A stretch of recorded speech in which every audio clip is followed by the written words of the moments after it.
2013ರಲ್ಲಿ ಒಂದು ಹೊಸ ಸೆಕ್ಷನ್ ಅನ್ನ ಈ ಆಕ್ಟ್ಗೆ ತಿದ್ದುಪಡಿಗೆ ತರ್ತಾರೆ.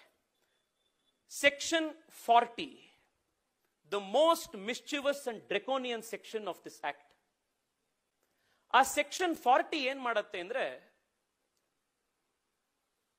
ವಕ್ಫ್ ಬೋರ್ಡ್ಗೆ ಯಾವ ಜಮೀನನ್ನ ಬೇಕಾದ್ರೂ ಕೂಡ ತನ್ನದು ಅಂತ ಕ್ಲೇಮ್ ಮಾಡಿಕೊಳ್ಳುವಂತ ಅಧಿಕಾರವನ್ನ ಕಾನೂನಾತ್ಮಕವಾಗಿ ಇಲ್ಲಿಗೆ ಕೊಡ್ತಾರೆ. ಪಾರ್ಲಿಮೆಂಟ್ ನಲ್ಲಿ ನಾನು ಇದನ್ನು ಓದ್ಲಿಕ್ಕೆ ಪ್ರಯತ್ನ ಪಟ್ಟೆ, ಹೊರತು ಟೈಮ್ ಆಗಲಿಲ್ಲ. I will read just one sentence. ಇಲ್ಲಿ ಬಳಸಿರುವಂತಹ ಪದ ಹೇಗಿದೆ ಅಂತ ನೋಡಿ. The Waqf Board may itself collect information regarding any property which it has reason to believe to be Waqf property.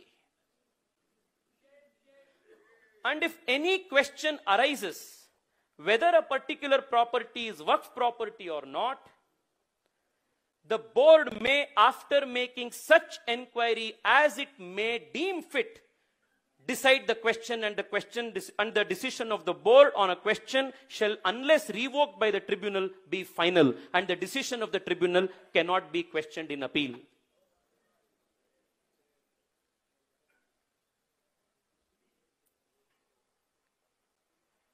ಇಲ್ಲಿ a thinking society ಗೆ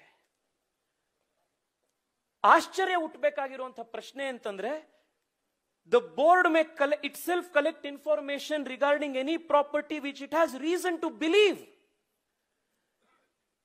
ಡೀಡ್ ಬೇಕಾಗಿಲ್ಲ, documentation ಬೇಕಾಗಿಲ್ಲ, ಯಾರ ಹತ್ರ ಇದ್ರು ಪಹಣಿ, ಖಾತೆ, ಕಂದಾಯದ ಪೇಪರ್ಗಳು ಏನೂ ಬೇಕಾಗಿಲ್ಲ. If the board has reason to believe that a particular property is Waqf property, it may conduct an inquiry as it deems appropriate, and upon such conclusion of such inquiry, declare such property to be Waqf property. ಚಿಕ್ಕ ಮಕ್ಕಳಿಗೆ ನಾವು credit card ಕೊಟ್ಟಿರ್ತಾರೆ, ಹೋಗಿ ಅಂಗಡಿಗೆ ಏನಾದ್ರೂ ಒಂದು ತಗೊಂಬಾಪ, ಇದು ತಗೋ, ಇದು ಕೊಡು ಅಂತ, ಏನ್ ಬೇಕೋ ಅದನ್ನ ತಗೊಂಬಾ ಅಂತ, ಹುಟ್ಟದಬ್ಬಕ್ಕೋ ಏನಕ್ಕಾದ್ರು. ಈ ರೀತಿಯ ಒಂದು ರಿಯಲ್ ಎಸ್ಟೇಟ್ ಅನ್ನ ಶಾಪಿಂಗ್ ಮಾಡ್ಲಿಕ್ಕೆ ಕೊಟ್ಟಂತ ಒಂದು ಗಿಫ್ಟ್ ಕಾರ್ಡ್ ಅಂತೆ ಕಾಂಗ್ರೆಸ್ ಪಾರ್ಟಿ ಇದನ್ನ ಕೊಟ್ಟಿದ್ರು, ಸೆಕ್ಷನ್ 40.